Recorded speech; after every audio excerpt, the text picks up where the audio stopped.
On July 29, 1907, 800 guests woke up in what was advertised as the world's largest seaside hotel. By sunrise, that hotel no longer existed. One woman was dead. 8 people were injured jumping from windows. And America's most ambitious beach resort was reduced to blackened timber and ash scattered across the sand. The Long Beach Hotel wasn't just big. It was 27 connected cottages stretching 1,100 feet along the Atlantic coastline. That's more than 3 football fields of continuous resort. It brought 300,000 visitors in its first season alone. At $50,000 in 1880 dollars, that's $1.5 million in today's money just for the original construction. And that was before the expansions, before the additions, before it became the crown jewel of America's Gilded Age beach resort industry. But here's what nobody talks about. This wasn't a random accident. This wasn't bad luck. The Long Beach Hotel was designed to fail from the very beginning, and the man who built it knew exactly what he was doing. I'm going to show you exactly how America's largest hotel burned to the ground in hours. I'll break down the real numbers behind the Gilded Age resort industry, and I'll explain why this disaster was completely predictable and why nobody did anything to stop it. If you're ready to see what really happened when America's elite played with fire, let's begin. Let me introduce you to Austin Corbin. Born 1827 in Newport, New Hampshire. Harvard Law School graduate. Founder of Corbin Banking Company. And by 1877, president of the Long Island Railroad. This man wasn't building hotels because he loved hospitality. He was building hotels to sell train tickets. Here's how the scheme worked. In 1873, Corbin took his 6th son to Coney Island. A doctor had recommended ocean air for the boy's health, but Corbin saw something else. He saw 500 acres of undeveloped salt marsh at Manhattan Beach, and he saw empty railroad cars that could be filled with paying passengers. So Corbin bought the land, not for a few $1,000s, not for tens of thousands. The numbers from that era show he invested heavily in acquiring prime beachfront property. Then he did something that would define American resort development for the next 50 years. He built the railroad line first. Then he built the hotel. In 1877, Corbin opened the Manhattan Beach Hotel. This wasn't a small operation. The hotel was a 4-story Queen Anne-style structure. It measured nearly 700 feet in length. It featured dining facilities, lodging, and everything needed to attract affluent visitors from Manhattan.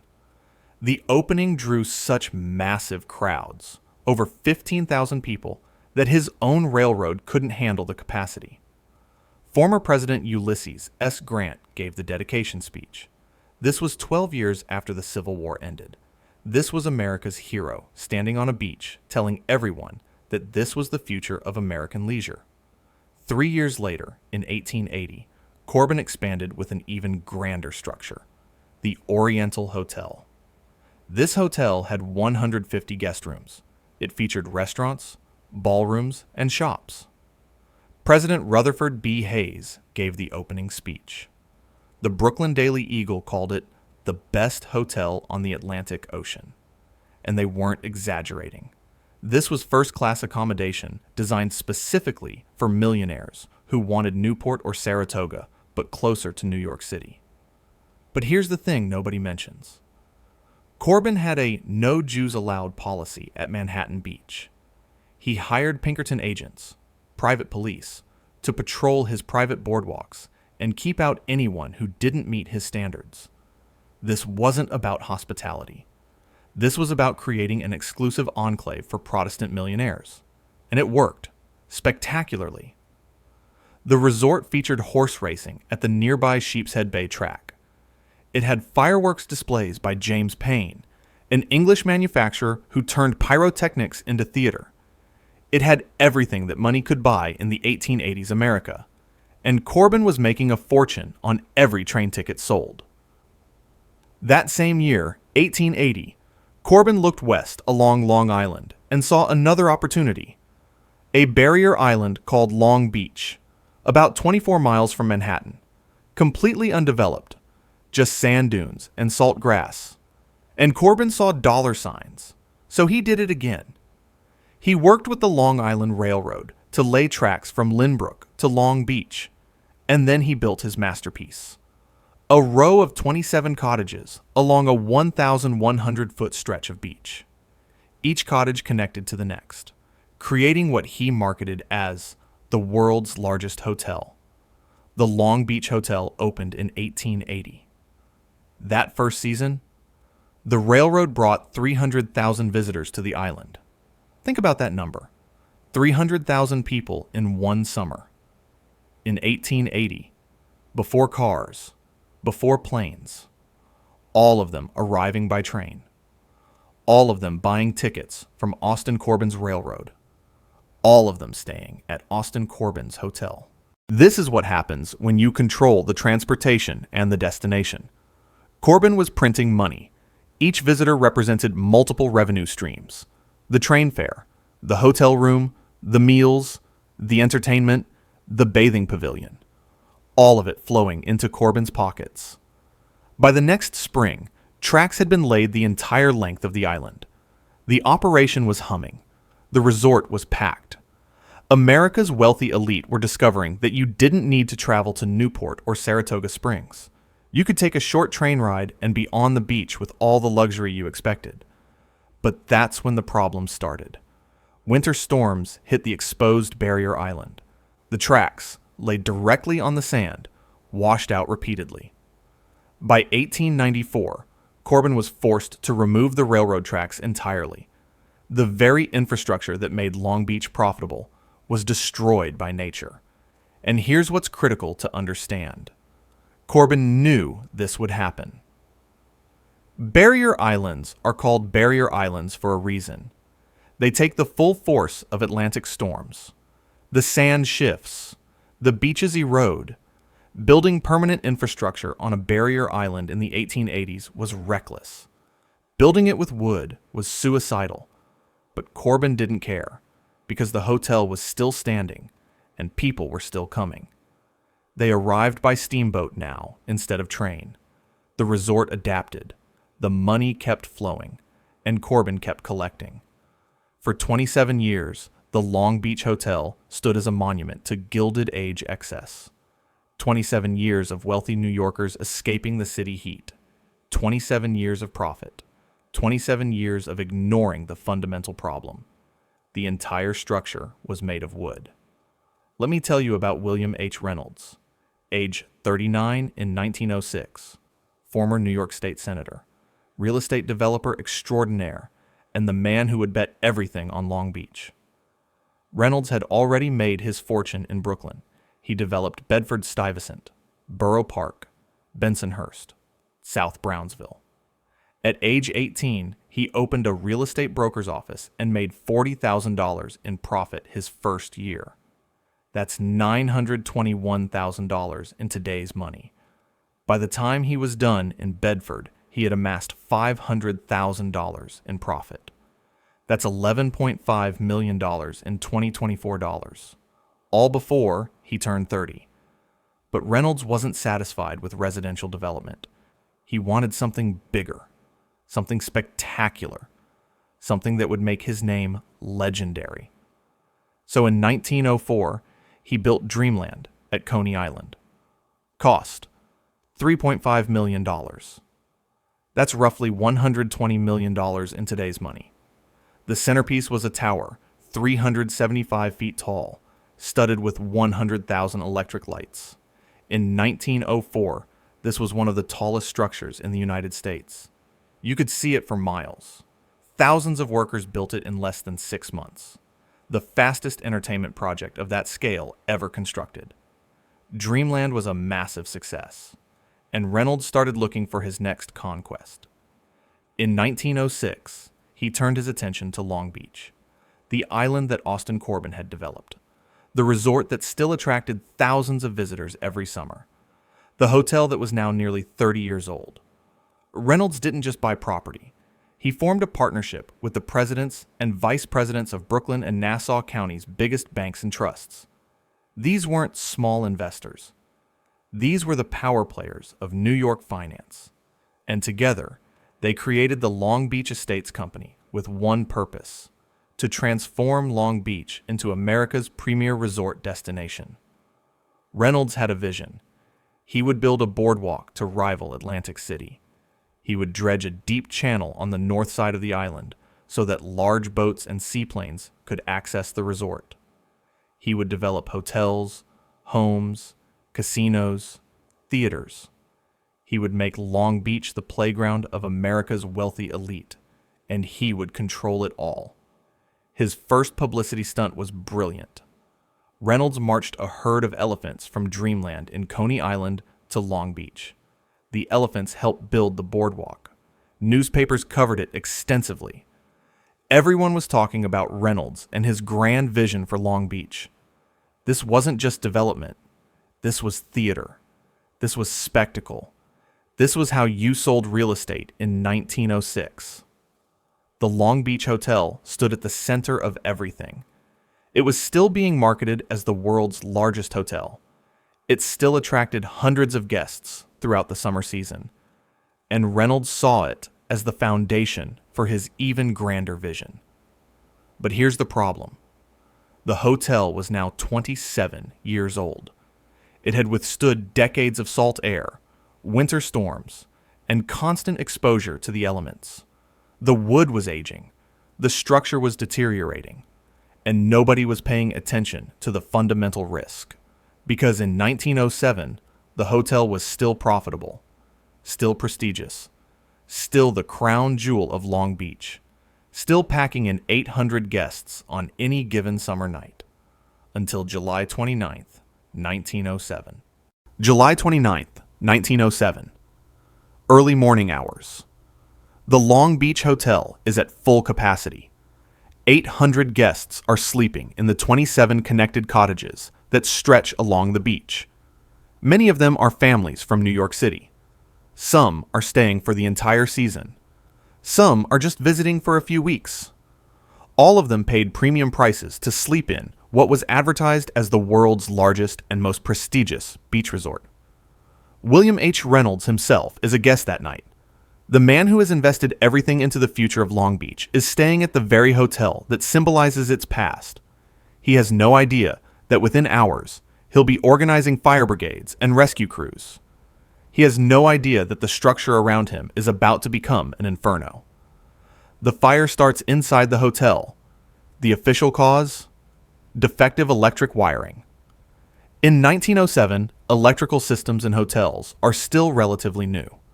Wiring standards don't exist. Safety codes don't exist. Building inspectors don't exist. You have wooden structures with electrical systems running through them, and nobody's checking whether it's safe. Nobody's testing the wiring. Nobody's ensuring proper insulation. The fire starts small, somewhere in the maze of 27 connected cottages. But small fires don't stay small in wooden buildings, especially in wooden buildings that stretch 1,100 feet in a continuous line. The fire finds the dry wood, the paint, the fabrics, the furniture. Everything that makes a luxury hotel comfortable also makes it highly combustible. And then the wind hits. Strong ocean winds are constant on barrier islands. That's why you go there in summer. For the breeze, for the relief from city heat. But when you have a fire, wind becomes your enemy. The flames spread horizontally along the connected cottages. They spread vertically through the floors. They race through hallways and stairwells. Within minutes, what started as a small electrical fire becomes a wall of flames consuming the entire 1,100-foot structure. 800 guests wake up to smoke and flames. Panic spreads as fast as the fire. People are running through hallways, trying to find exits. But remember, this is 27 connected cottages. It's a maze, and when smoke fills the corridors, you can't see. You can't breathe. You're disoriented and terrified. 8 people jump from windows. They survive, but with injuries. They're hurt, but they're alive. They made the calculation that jumping was safer than staying. One woman doesn't make it. She dies in the fire. One death out of 800 guests is remarkably low, but it's not zero. And that one death represents the fundamental failure of building a massive wooden hotel on an exposed barrier island with no proper fire safety measures. Guests pour onto the beach, carrying whatever they could grab. Trunks are piled on the sand. Personal belongings are scattered everywhere. And then the looting starts. A dozen waiters and others are caught stealing from the guests' trunks. They're apprehended by police, who recover $20,000 worth of jewelry and stolen property. That's $580,000 in today's money. The chaos of the fire creates opportunity for theft. Disaster brings out both the best and worst in people. The fire department arrives, but what can they do? This is 1907. Fire trucks don't have the capacity to fight a fire of this magnitude. Water pressure is limited. Hoses don't reach. The structure is already fully engulfed. They're not fighting to save the hotel. They're fighting to keep the fire from spreading to other buildings nearby. A church is destroyed. Several cottages burn. The bathing pavilion, the structure where guests changed into bathing suits and accessed the beach, is completely consumed. The fire spreads beyond the hotel itself. Everything in the immediate area is at risk. Reynolds organizes a fire brigade of guests and staff. They're forming bucket lines. They're trying to save what they can. But it's futile. The entire 1,100-foot structure is burning. 27 cottages. Decades of construction. Millions of dollars in investment. All of it turning into smoke and ash under the early morning sky. By sunrise, it's over. The Long Beach Hotel is gone. Where there was once America's largest seaside resort, there's now nothing but charred timber and rubble scattered across the sand. Smoke rises from the ruins. The smell of burned wood hangs in the air. And 800 guests stand on the beach, watching the destruction of what was supposed to be their summer paradise. The official ruling? Defective electric wiring. An accident. An unfortunate incident. That's what the investigation concluded. That's what the newspapers reported. That's what went into the historical record. But that wasn't the real problem. Everyone focuses on the defective wiring. Everyone talks about the unfortunate accident. Everyone treats this fire like it was unpredictable bad luck. But that's not what happened. The Long Beach Hotel was designed to burn from the very beginning. And here's why nobody's talking about the real reasons. Reason 1. The entire structure was made of wood. This is so obvious that everyone misses it. In 1880, Austin Corbin built 27 cottages out of wood. Not brick, not stone, not even brick with wooden interiors. Solid wood construction. In 1907, that structure was still entirely wood. Wood that had been exposed to salt air for 27 years. Wood that had been soaked by rain and baked by sun. Wood that was dried out and aging and incredibly vulnerable to fire. Why wood? Because it was cheap. Because it was fast. Because Austin Corbin could build his massive resort quickly and start generating revenue immediately. The risk of fire? That was a problem for future Austin Corbin. Present Austin Corbin needed to fill hotel rooms and sell train tickets, and wooden structures were the fastest way to do that. Compare this to what was being built in the same era. The Manhattan Beach Hotel that Corbin built in 1877? Also wood. The Oriental Hotel from 1880?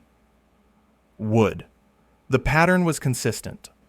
These Gilded Age resorts prioritized speed and appearance over safety and durability.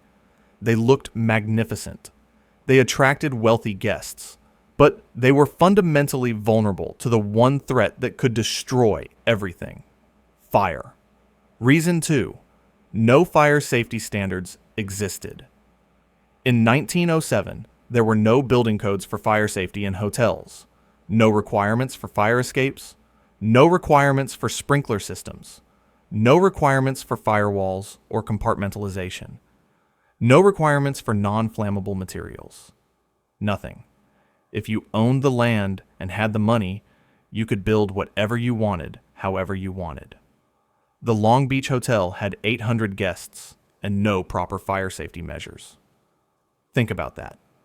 800 people sleeping in a wooden structure with defective electrical wiring and no safety systems. No sprinklers to suppress fires. No fire walls to contain fires. No multiple exits to evacuate quickly. The entire operation depended on the fire never starting. And when it did start, there was no backup plan. This wasn't unusual. This was standard practice. Hotels across America were death traps waiting for a spark. The Long Beach Hotel wasn't an outlier. It was typical. That's why hotel fires were so common in this era. That's why death tolls were often much higher than the one fatality at Long Beach. Consider the Windsor Hotel fire in New York City in 1899. That fire killed approximately 86 people. It was the deadliest hotel fire in New York City history. Did anything change after that? Did new fire safety regulations get implemented? Not really. 8 years later, the Long Beach Hotel burned with the same fundamental vulnerabilities that destroyed the Windsor. Reason 3. Profit always trumped safety. Installing fire safety measures costs money.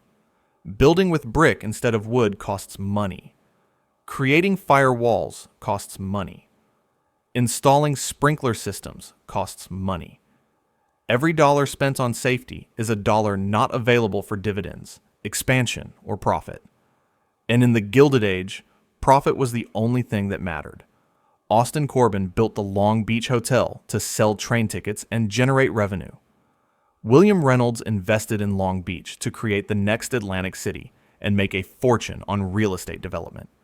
Neither of them was incentivized to spend money on fire safety. The hotel had operated successfully for 27 years without burning down.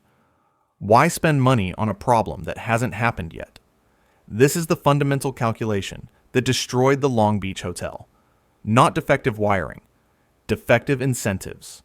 The system was designed to maximize profit and externalize risk. If the hotel burned down, insurance would cover some of the loss. If people died, that was tragic, but not financially catastrophic for the owners. The risk-reward calculation favored cutting corners on safety. Reason 4. The location made everything worse. Barrier islands are exposed to extreme weather. High winds are constant. Winter storms are severe. Salt air corrodes everything. Building on a barrier island means accepting that your structure will face conditions that accelerate deterioration. The Long Beach Hotel wasn't just wood. It was wood that had been battered by ocean storms for nearly 3 decades. The winds that made Long Beach attractive in summer made fires deadly. When the fire started on July 29, 1907, the ocean winds turned it from a small electrical fire into an inferno that consumed 1,100 feet of connected structures in hours. The same breeze that cooled hotel guests in their rooms accelerated the fire that destroyed the hotel. Austin Corbin knew this risk when he built on Long Beach. He had already seen his railroad tracks washed away by winter storms. He knew the barrier island was vulnerable, but he built there anyway because the location was profitable. Proximity to New York City. Beautiful beaches. The perfect combination for a resort. The fact that it was inherently dangerous didn't matter as long as the hotel rooms were full. Reason 5. Regulatory capture and political connections. William H. Reynolds wasn't just a real estate developer. He was a former New York State senator. He had connections to the presidents and vice presidents of major banks. He knew how to navigate political systems. And when you have that kind of power and influence, Regulations don't apply to you the same way they apply to others. When Reynolds started developing Long Beach, he didn't face restrictive building codes. He didn't face pressure from building inspectors. He didn't face opposition from government regulators. Why? Because he was the government. He was the insider. He was the power broker. And people with power don't regulate themselves strictly. After the fire, was Reynolds held accountable? Did he face criminal charges for operating an unsafe hotel? No, because in the Gilded Age, wealthy developers didn't face consequences for disasters. They faced insurance claims. They faced financial setbacks. But they didn't go to jail. They didn't lose their fortunes. They moved on to the next project. Reason 6. Insurance created moral hazard. The Long Beach Hotel was insured. We know this because the hotel had been destroyed in smaller incidents before and rebuilt. Insurance meant that the financial consequences of fire were limited. Yes, there would be an insurance payout. Yes, operations would be disrupted. But the total financial destruction that fire represented was mitigated by insurance coverage. This creates what economists call moral hazard. When you're protected from the full consequences of risk, you're less motivated to prevent that risk. If your hotel burns down and insurance pays to rebuild, why spend money on fire prevention? The insurance company bears the risk. You collect the premiums from guests and the payout from insurance. The incentive structure is broken, and the insurance companies in 1907 weren't sophisticated risk assessors. They didn't demand sprinkler systems. They didn't require firewalls. They didn't mandate safety measures. They assessed the property, calculated a premium, and collected payments. When the Long Beach Hotel burned, they paid out the claim, and the cycle continued. Reason 7. Historical amnesia and the myth of progress. Here's the thing nobody wants to acknowledge. We pretend that disasters like this were inevitable products of their time, that people in 1907 just didn't know better, that fire safety wasn't understood yet. That's completely false. People in 1907 understood fire. They understood that wood burns. They understood that electrical wiring could malfunction. They understood that large concentrations of people in wooden structures were dangerous. They just didn't care enough to do anything about it. Because caring costs money. Because safety regulations limit profit. Because preventing disasters requires accepting lower returns on investment. And in the Gilded Age, nothing was more important than maximizing returns. The Long Beach Hotel fire wasn't a lesson learned. It was a lesson ignored. Just like the Windsor Hotel fire 8 years earlier. Just like hotel fires that would continue for decades afterward. The same problems. The same vulnerabilities. The same profit over safety calculations. Over and over again. And nobody's talking about this because admitting it requires acknowledging that the Gilded Age wasn't a golden era of progress and innovation. It was an era of reckless speculation, regulatory capture, and externalized risk. The wealthy got wealthier by building death traps and calling them hotels. And when those hotels burned down, they collected insurance payouts and built new death traps. The Long Beach Hotel didn't burn because of defective wiring. It burned because the entire system was designed to prioritize profit over human life. And that's the story nobody wants to tell. The morning after the fire, William Reynolds stood on the beach and looked at the ruins of his ambitions. The hotel that was supposed to anchor his grand vision for Long Beach was gone. But Reynolds wasn't finished. Not even close.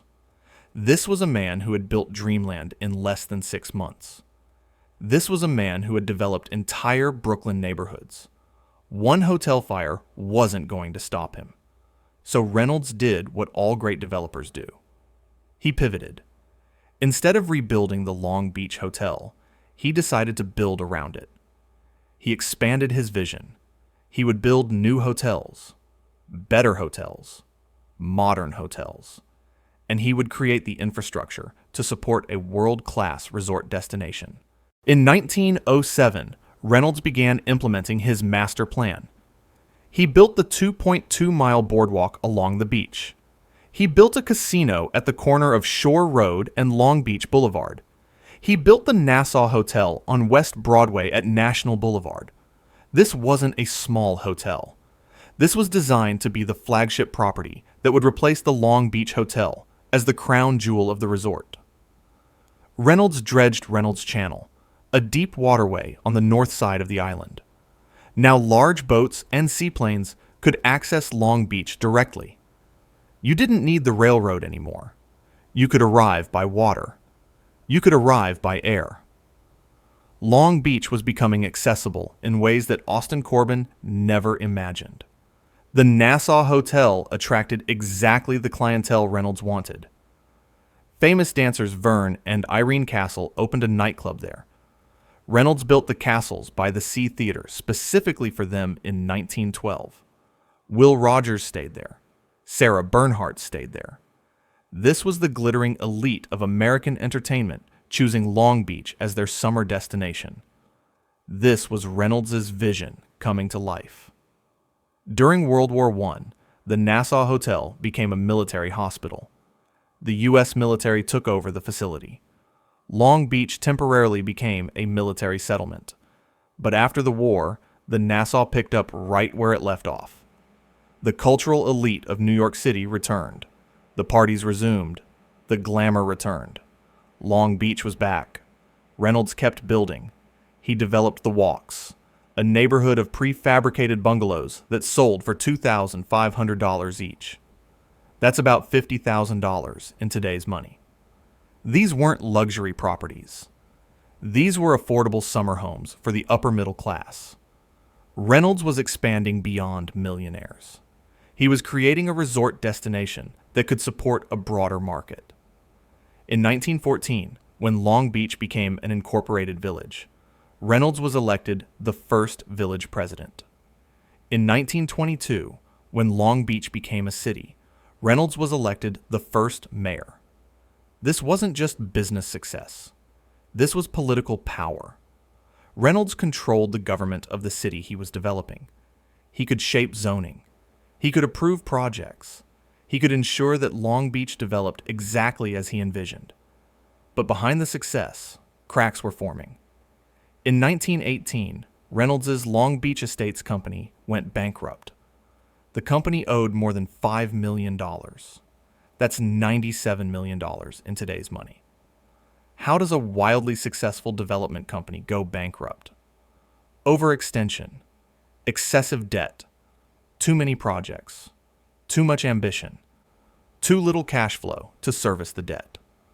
Reynolds personally remained wealthy and influential, but his company was insolvent.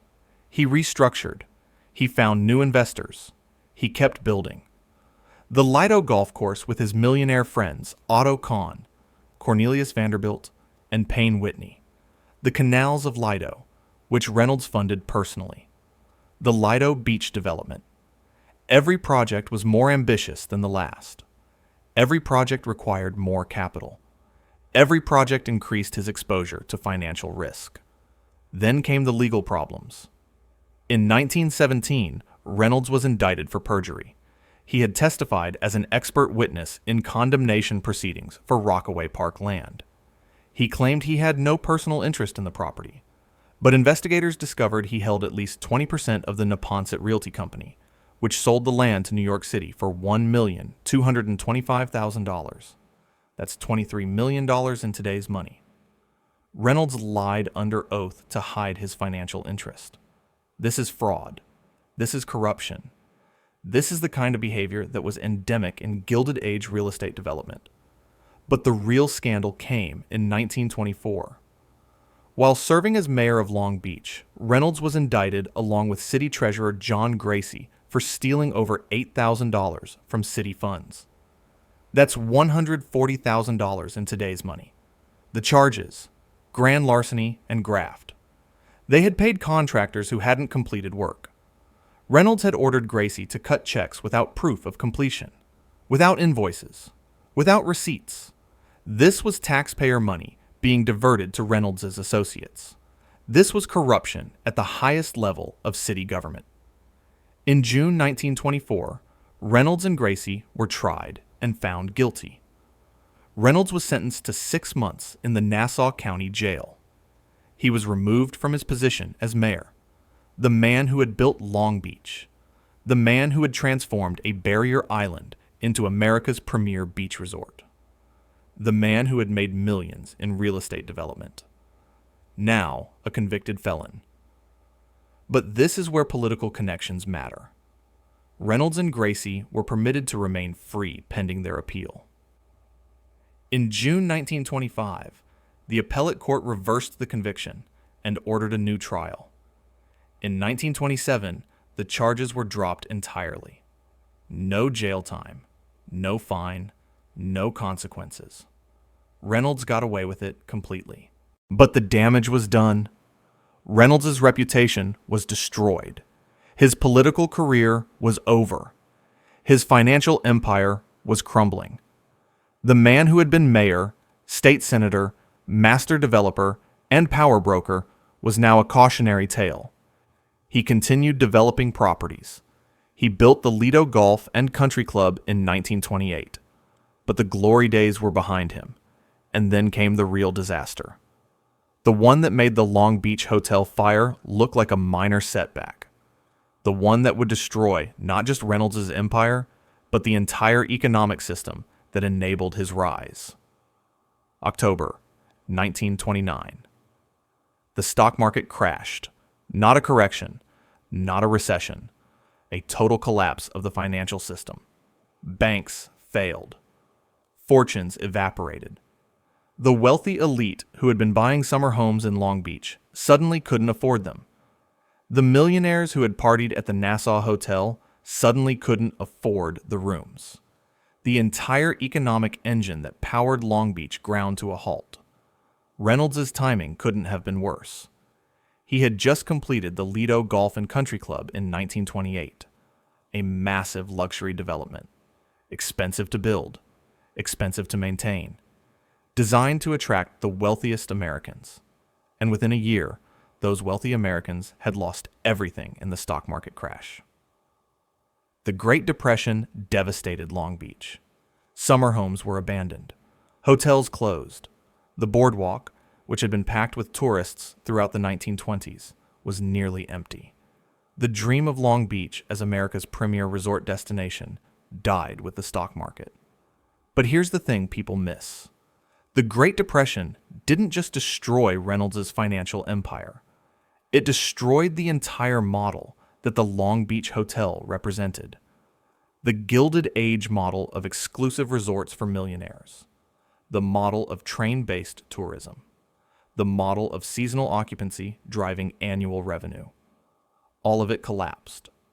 Long Beach survived the Depression by transforming. The summer homes became year-round housing. The resort community became a bedroom community for commuters to New York City. The exclusive playground became an affordable place to live.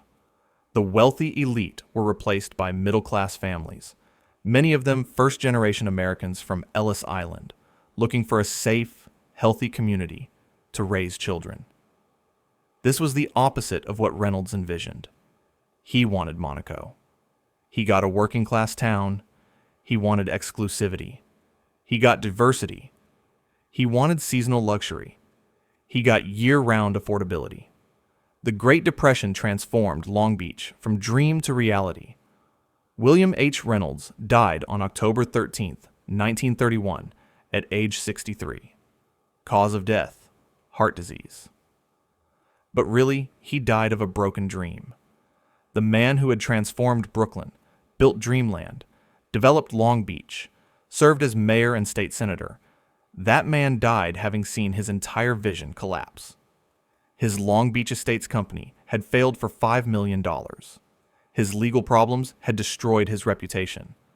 His developments had been overtaken by economic forces beyond his control, and the city he built had become something entirely different from what he imagined. The New York Times ran a full-column obituary. The headline captured the arc of his life. W. H. Reynolds, builder, dead at 63, was founder of Long Beach, LI, which he afterward served as mayor, a state senator at 24, opened office as realty broker at 18, had managed theaters, racetrack, and Coney Island show. Notice what's not in that headline. No mention of his bankruptcy. No mention of his criminal conviction. No mention of his corruption charges. No mention of his financial ruin. Just the accomplishments. Just the vision. Just the legacy of a master builder. This is how we remember Gilded Age tycoons. We forget the corruption, the fraud, and the failures. We remember the buildings, the developments, and the grand ambitions. But the real story of Long Beach isn't about William Reynolds. It's not about Austin Corbin. It's not about any individual developer or tycoon. It's about a system that prioritized profit over safety, speed over durability, and appearance over substance. The Long Beach Hotel was the perfect symbol of that system. Built fast, built cheap, built to impress, and built to burn. The fire in 1907 was just the beginning. The hotel was gone, but the system remained. Reynolds kept building. Other developers kept building. The Roaring Twenties brought even more reckless speculation, more leverage, more risk, more buildings designed to maximize profit and externalize cost.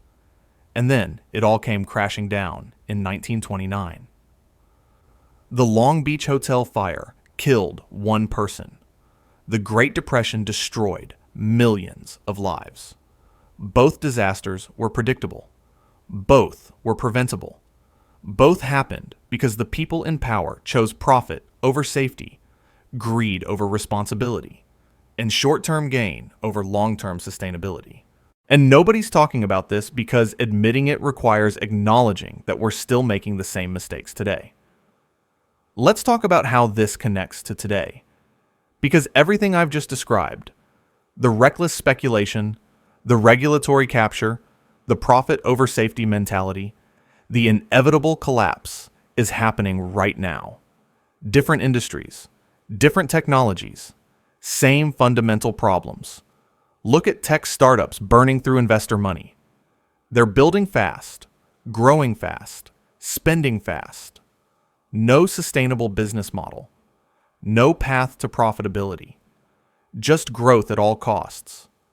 Exactly like Austin Corbin building a hotel before figuring out how to protect it from fire. They'll figure out sustainability later. Right now, they need to scale. Sound familiar? Look at real estate developers building luxury condos in Miami and Manhattan. Glass towers designed to impress. Marketing campaigns targeting international wealth, prices that only billionaires can afford. And underneath, structural shortcuts, cheap materials hidden by expensive finishes, buildings designed to sell, not to last. Exactly like the Long Beach Hotel, impressive on the surface, vulnerable underneath. Look at athletes who make $100 million contracts and go bankrupt within 5 years. Look at lottery winners who burn through $50 million in 3 years. Look at cryptocurrency millionaires who think they're geniuses until the crash wipes them out overnight. The pattern is identical. Sudden wealth, reckless spending, no foundation, inevitable collapse. Mike Tyson earned over $400 million in his boxing career. That's over $700 million in today's money. He filed for bankruptcy in 2003. Debt, $23 million. How does this happen? The same way the Long Beach Estates went bankrupt for $5 million in 1918. Overspending, poor financial management, assumption that the money will keep flowing forever, and then suddenly it doesn't. Antoine Walker made $108 million in his NBA career, bankrupt by 2010. Allen Iverson made $200 million, broke within years of retirement. Nicolas Cage earned $150 million and lost it all. MC Hammer had $33 million and lost everything. The list goes on. and on and on. The problem isn't the fire. The problem isn't the market crash. The problem isn't the bad investment. Those are just triggers. The real problem is building your life like a wooden hotel on a barrier island. It looks impressive. It attracts attention. It generates revenue. But the first strong wind burns it all down. Today's version of the Long Beach Hotel is over-leveraged real estate investment. It's crypto speculation. It's luxury consumption funded by debt. It's assuming that asset prices only go up. It's believing that your luck or skill will protect you from economic reality. It won't. It never does. The wealthy elite who stayed at the Long Beach Hotel in 1907 thought they were safe. They were at the world's largest and most prestigious beach resort. They had paid premium prices. They were surrounded by luxury. And then they were running onto the beach in their nightclothes, watching everything burn. That's what happens when you build on a foundation of sand and wood. And the investors who funded William Reynolds thought they were safe. He was a former state senator. He had political connections. He had a track record of success. He was building the future. And then his company went bankrupt for $5 million. And they lost everything. The pattern is always the same. Excessive optimism, reckless speculation, assumption of safety, inevitable disaster. The only thing that changes is the specific mechanism of collapse. But the underlying dynamic is identical. Let me give you the numbers that nobody talks about. Because when you look at the actual data, the story becomes even more horrifying. The Long Beach Hotel cost approximately $50,000 to build in 1880. That's $1.5 million in today's money. It burned down in 1907. Total loss. One structure, one fire, $1.5 million gone in hours. But that's just the hotel. What about the bathing pavilion? Gone. What about the church? Gone. What about the nearby cottages? Gone. What about the personal property of 800 guests? Much of it gone. The total economic damage from the July 29th, 1907 fire exceeded several $1 million in 1907 money. That's potentially $50 to $75 million in today's dollars. In one night. Because of defective wiring in a wooden structure. Now let's talk about William Reynolds. His Long Beach Estates company went bankrupt for $5 million in 1918. That's $97 million in today's money. How did Reynolds accumulate that much debt? By building, by dredging channels, by constructing boardwalks, by developing neighborhoods. Every project required capital. Every project was leveraged. Every project assumed continued growth and profitability. And when the cash flow couldn't service the debt, the entire structure collapsed. But Reynolds personally remained wealthy. He kept developing. He kept building. He kept spending. Until 1929, when the stock market crashed and the entire economic foundation collapsed. How much wealth was destroyed in the Great Depression? Approximately $30 billion in stock market value in the initial crash. That's over $500 billion in today's money. And that's just stocks. Real estate values collapsed. Business values collapsed. Personal fortunes evaporated. The total economic destruction was catastrophic. Long Beach never became the next Atlantic City.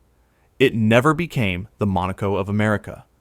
It became a middle-class community, a bedroom suburb, a place where working families could afford to live. The grand vision failed. The exclusive resort died. And what replaced it was something nobody predicted and nobody designed. Just organic adaptation to economic reality. Compare this to the successful resort communities that survived. Newport, Rhode Island. Built with stone, built with brick, built to last. The Gilded Age mansions in Newport still stand today. They're tourist attractions, museums, historical landmarks, Because they were built with permanent materials by people who wanted their legacy to last. The Long Beach Hotel was built to generate immediate revenue. Mission accomplished. It operated for 27 years.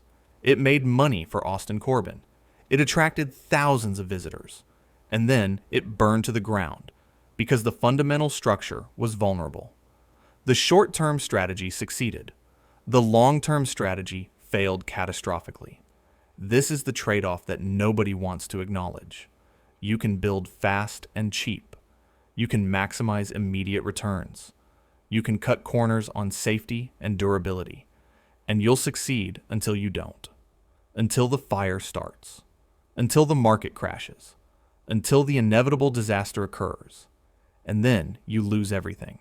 Or you can build slowly. You can use better materials.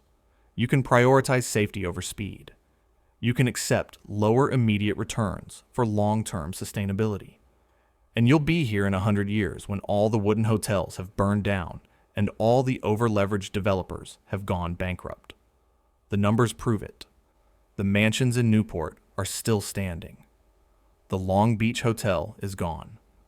William Reynolds died broke. The Vanderbilts still have their name on buildings and universities. The math is simple. The lesson is clear. And nobody's learning it. Here's what the Long Beach Hotel really represents. Not a tragic accident. Not an unfortunate fire. Not a victim of bad luck or defective wiring.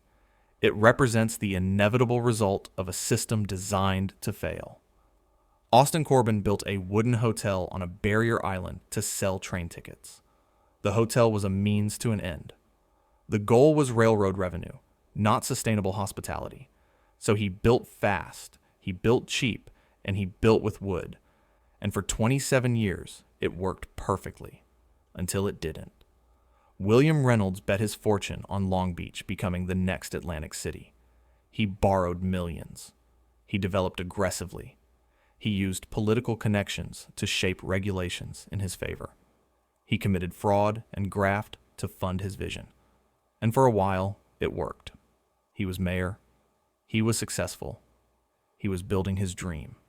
Until he wasn't. Both men followed the same playbook. Identify opportunity. Raise capital.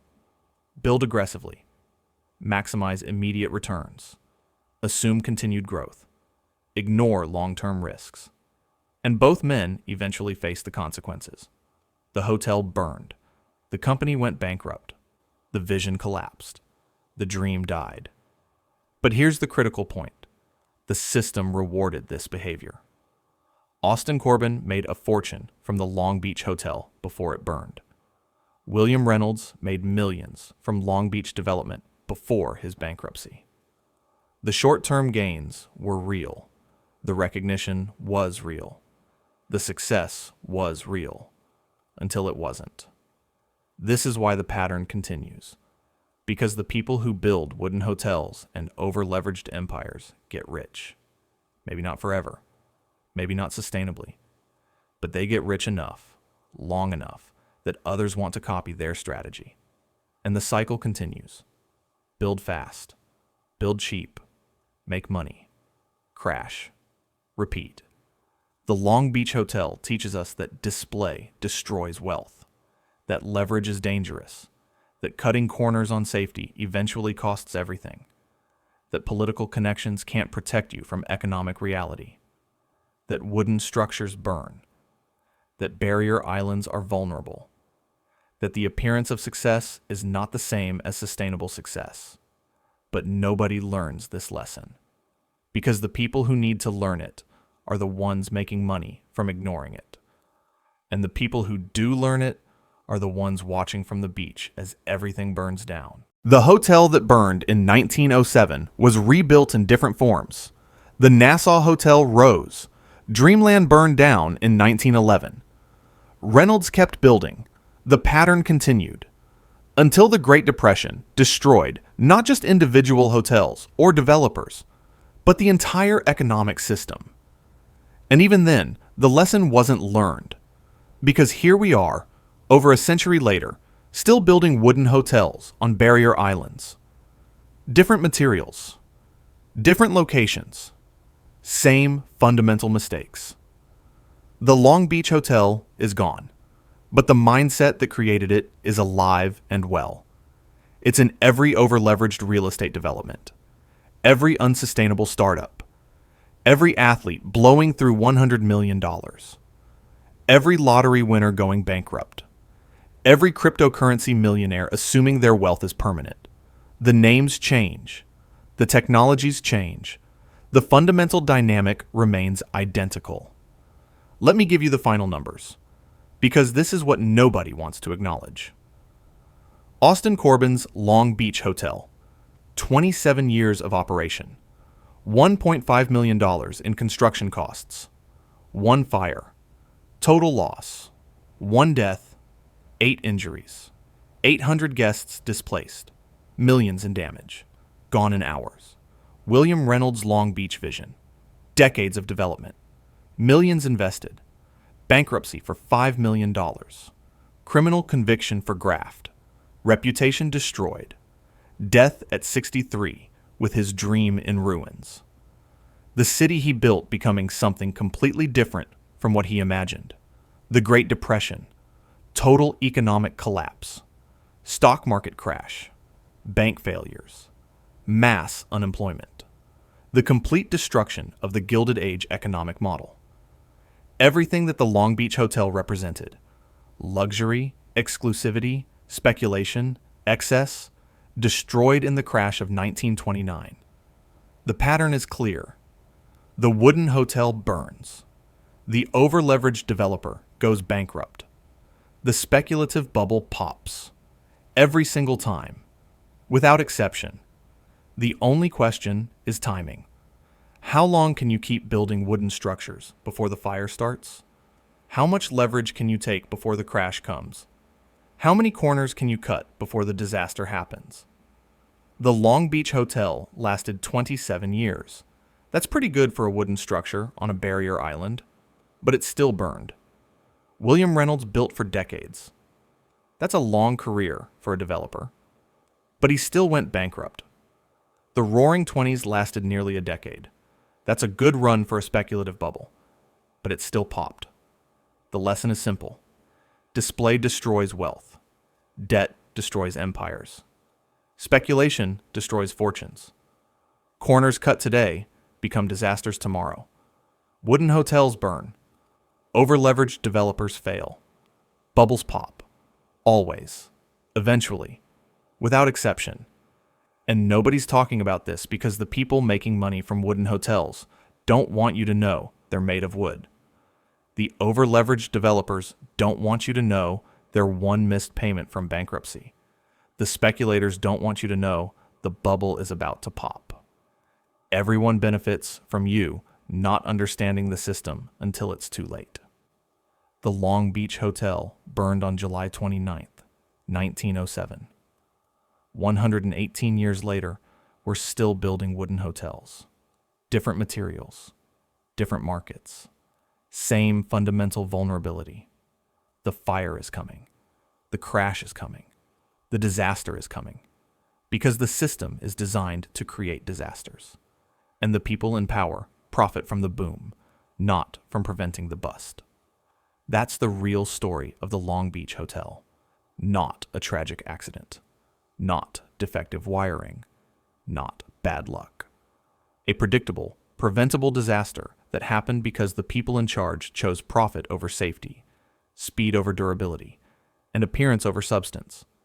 And when the fire started, 800 guests ran onto the beach and watched as the world's largest hotel burned to the ground. The Long Beach Hotel was America's largest seaside resort. It stretched 1,100 feet along the Atlantic coast. It brought 300,000 visitors in its first season. It symbolized Gilded Age luxury and excess, and it burned completely to the ground in one night because it was made of wood, and nobody cared enough to prevent the disaster. Austin Corbin made his fortune. William Reynolds built his empire. The wealthy elite had their summer paradise. For 27 years, the system worked perfectly. until the fire started, until the wooden structure burned, until everything was destroyed in hours.